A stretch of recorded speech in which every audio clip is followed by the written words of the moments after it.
What's up again, everybody? I love combos as evidence of this series, and specifically one of my favorite types of combo is the one-turn kill, or OTK combo. To me, OTK combos are almost like playing a completely different game because you're just trying to put together the pieces that you need to complete the combo, and if you can do that, you just win. Which is why I'm excited for this new D&D set, because it provides us with the opportunity to explore a new OTK combo. Let's talk about it. So this combo revolves around Sylgar, Innocent Fish.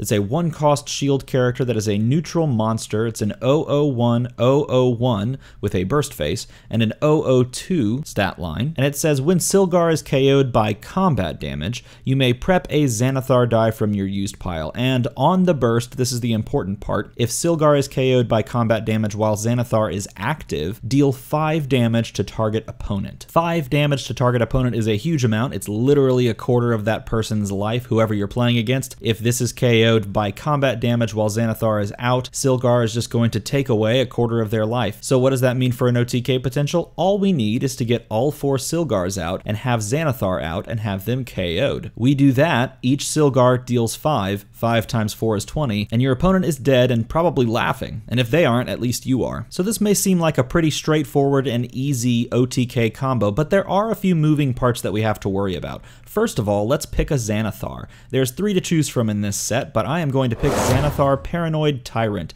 a 6-drop mask evil character with the monster banner, an 043-054-165 stat line, and the Spark ability. Until the end of the turn, you may use a global ability for free. Spark abilities trigger when you roll a die on a burst or double burst. It could be a Sylgar, for example, on the burst face on the level 2 side. It could be an action die. As long as you roll a die and it lands on burst or double burst, you get to use a global for free. Xanathar Paranoid Tyrant also has a global that says pay 1 once per turn. You may prep an NPC from your used pile. NPC dice in D&D sets are just sidekick dice, so you can prep a sidekick from your used pile. So the first hurdle we should jump over is how are we going to buy a 6-drop? Well, we could go the more traditional powerful route of like Kree Captain plus Clayface, and honestly in the first draft of this team I did, but I decided let's do something more interesting and more fun. Let's include a brand new card, one that people are pretty hyped about. This is Yawning Portal Comfortable Inn, a 2-drop bolt action that says your character dice are free to field this turn. Until the end of the turn, each time you field a character dice, reduce the purchase cost of your dice by 1 to a minimum of 1. Dice you purchase this turn are added to your bag. Oh my gosh, there's so much going on with this card, but essentially, if we play this, anything that we field that turn is free, so we don't have to pay to field it, which is awesome. And then anytime you field something on that turn, it lowers the purchase cost of all of your dice. So for example, if we like fielded 3 characters, a sidekick and 2 Sylgars, Xanathar is already just a 3-drop to purchase, which is sick. And the last line of the text says dice you purchase this turn are added to the bag. So Xanathar just pops right on into the bag and you can put him out there next turn. It works great with a bunch of Sylgars because they're all 1-drops. You're easily getting them and then you just load up after you get them, play Yawning Portal, field them all out there, and buy Xanathars for cheap. With this method of ramp, and I'm going to put ramp in air quotes there, you can't see, but I'm literally air quoting while speaking right now. With this method of ramp, you can buy like multiple Xanathars fairly easily. Okay, so what do we add to this to continue to push this OTK combo? Well, if we need to KO our Sylgars with combat damage, the first thing we need to worry about is either buffing them to push and hope that they get blocked, or forcing our opponent to attack with something so that we can chump block with all of our Sylgars and have them get KO'd. Well, if both of those are options, then why don't we do both? Let's add Black Widow the Widow's Bite, a 2-cost fist character that says when fielded your other character dice get +1 attack. So we can buff our Sylgars that way, and it has a global that says pay a fist. Once per turn, target character die must attack this turn. So we can pull our opponent's stuff out of the field and make them attack so we can chump with our Sylgars and deal that OTK damage. You know, and while we're at it, this card is insane when paired alongside Atlantis Wealthy Kingdom, and Sylgar is a fish, so let's go with the fish theme. Let's throw this Atlantis on there as well, the 2-drop shield action action that says when you field a sidekick character die, draw 2 dice and roll them. You might have seen this in our Worlds coverage. This was run by several people during the World Championships, and it is insanely fast, insanely sick. You can load up on stuff. Combining this with Yawning Portal is probably just going to do ridiculous stuff. And of course, what pairs well with both of those? None other than the Professor X Global that says pay a mask once per turn, field target sidekick die in your used pile. Not only does this trigger the Atlantis Wealthy Kingdom if you've played it, allowing you to draw 2 dice and roll them, but it also lowers the purchase cost of all of your character dice thanks to Yawning Portal. So it has dual purpose in this team. Okay, now one of the problems that we're running into is that our opponent can actually just pay fists using the Black Widow Global to pull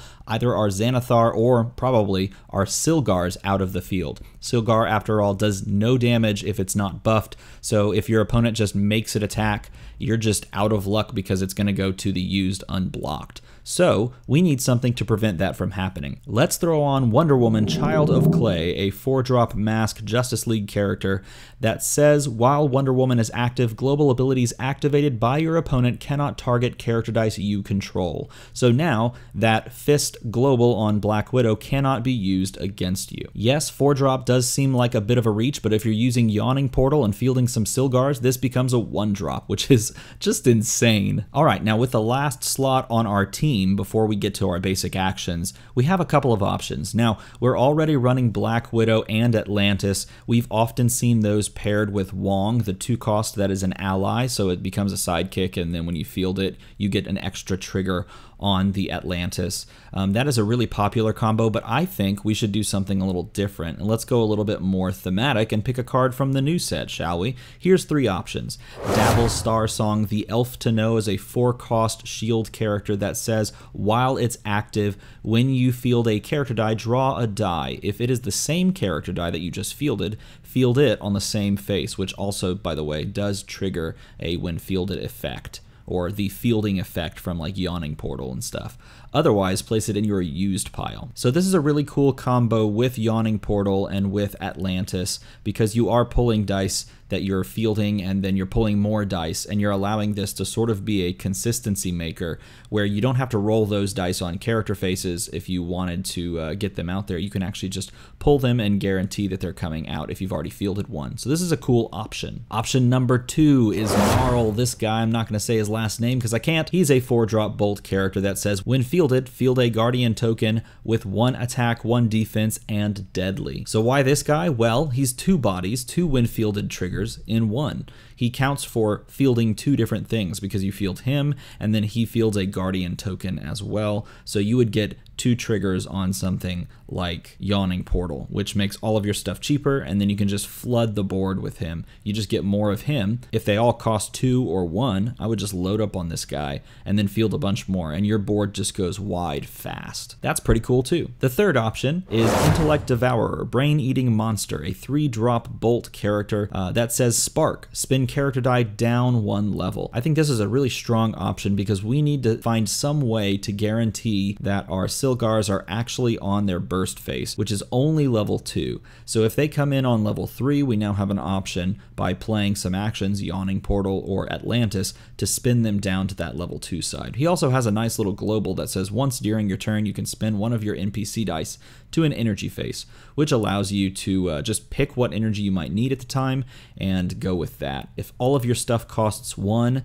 then you could spin a sidekick to an energy face and pay whatever you want for that 1-cost character. I went ahead and used this Intellect Devourer because I saw all the flexibility that it provided, so I went ahead and slapped this one on. There's a ton more options that you could do, so feel free to experiment. And finally, for our basic actions, the first basic action we're going to need to put on here is more consistency for getting our Sylgars onto their level 2 side. So let's slap on Energy Field for the Energy Field Global, allowing us to spin down one of our Sylgars to spin up. If you got a level 3 and a level 1, all of a sudden now you have 2 level 2s. And for our final card of the entire team, I was originally going to put like Resurrection or Create Food and Water, but instead of doing those things, which would be pretty good picks, let's just slap on Too Big to Fly for the Fist Global. I feel like if we're gonna be buying all of these fist characters for really cheap, like Black Widows and stuff, we might as well have a way to pump our Sylgars and just push traditional combat damage that way. You could slap on one of those cards I mentioned previous to this here in that spot, and that would be just fine as well, but I thought, let's get a little interesting. So there you go, that is how you OTK. You're basically looking to buy up Sylgars, you're looking to field them alongside the Yawning Portal so that you can make a bunch of stuff cheaper, buy a really cheap Xanathar or two, get them all in the field, make sure you fix things to their level 2 side, like Sylgar for example, get it to its level 2 side, and then just force your opponent to attack with something on their turn and block with your Sylgars to win the game. As I said, there are a lot of moving parts in this team, but if you think you can build a team that does the same thing in a little different way, I'd love to see it. Let me see your team in a comment below, give me a team link and I'll take a look at it. Let me know what you think of this team and what you think about the D&D set in general. If you enjoyed this video and you're not subscribed, please consider subscribing so that we can make some more of this content. It shows me that you like this stuff and I'll keep doing it. As always, thanks for watching.